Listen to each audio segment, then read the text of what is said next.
이번 영상은 실제로도 아주 많은 사례가 발생하는 음주운전 사건인데요.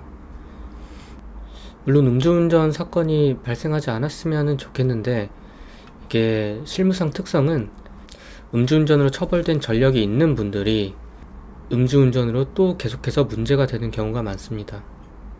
제가 수행한 사례 중에 음주운전 전과가 3번 있었고 4회째 음주운전한 경우, 이 경우에도 실형을 면할 수 있느냐? 당연히 벌금형은 불가능할 거고요. 집행유예 판결을 받았는데 정말 잘 준비를 해야 집행유예를 받을 수 있다. 매우 좋지 않은 상황이다. 이거는 알고 계셔야 됩니다. 네, 음주운전 전과로 벌금형 이상을 받은 후에 10년 내에 음주운전을 1회라도 하면 처벌하는 규정이 있습니다. 음주운전 했는데 이 규정으로 사건이 진행된 것인데, 음주운전 사건은 똑같은 음주운전 전과가 많은지, 몇 개가 있는지, 혈중 알코올 농도가 높은지, 이게 처벌 수위를 정하는 데 있어서 가장 중요한 요소로 보입니다. 3회 전과가 있는 경우에는 전과가 많은 편이고 0.089%면은 알코올 농도가 높은 편이기 때문에 이런 경우에는 긴장하고 재판 준비를 잘 해야 됩니다. 그리고 전과 중에서도 이 직전 전과가 뭐냐도 중요한데요. 직전 전과가 벌금형이냐, 직전 전과가 집행유예냐, 이것도 어떤 형량을 받을지 예측하는데 중요한 요소입니다.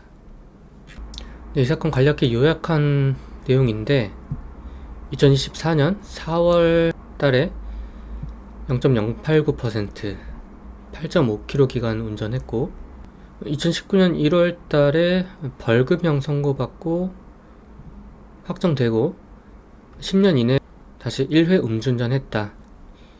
이 범죄 사실로 기소가 됐습니다. 주문은 징역 1년에 집행유예 2년 나왔고, 실무상 이게 최선의 결과다라고 볼 수 있을 것 같고요. 그 다음에 기타 부수 처분도 명령이 되었고요. 양형 이유가 참고할 만할 텐데, 2019년까지 음주운전으로 3회 벌금형 처벌 전력이 있었다. 이것은 불리한 정황이다. 동종 전과가 3회나 있는 것은 불리한 사유다. 하지만 다행인 것은 아직 전과 중에 벌금형만 있지 집행유예는 없었다. 이것 때문에 그래도 이번 사건에서 집행유예를 좀 강하게 기대할 수 있었던 요소이고, 그 다음 유리한 정상은 뭐 이런 것들 요약이 되어 있지만 이것 외에도 사실 준비해야 될 것이 많습니다. 그래서 재판을 잘 준비해야 된다는 것이, 음주운전 사건은 공식화된 양형 사유들이 있습니다. 그래서 그런 사유들을 최대한 많이 준비를 하는 것이 필요합니다. 이제 운전 자체를 안 하겠다, 그래서 내가 차량을 판매했다, 이런 자료를 제출하기도 합니다. 만약에 이 사건 이후에 동일한 사람이 또다시 운전으로 적발이 된다면 실형이 나올 가능성이 매우 커질 것으로 보입니다. 그래서 이 사건 이후에는 운전 자체를 피하는 것이 좋지 않을까라는 생각입니다. 그래서 이 사건 판결문도 잠깐 보자면, 판사의 성향에 따라 양형의 이유의 내용이 많거나 적거나 이런 경우가 나뉘는데, 대다수는 좀 적은 편이다 라고 보시면 되고, 음주운전 같은 경우에는 이제 과거 전력을 먼저 써주고, 일시 혈중 알코올 농도, 운전 구간, 어떤 자동차를 운전했는지 자동차를 특정하고, 이 정도 내용이 전형적이라고 보시면 되겠고, 법률상으로는 징역 1년에서 5년까지로 할 수가 있기 때문에 징역형의 실형이 선고될 여지도 충분히 있다. 그래서 이런 사건의 경우는 재판 준비를 잘 해야 한다.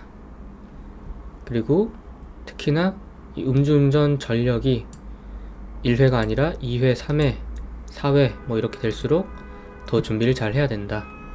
이 점을 중요하게 생각하시면 되겠습니다.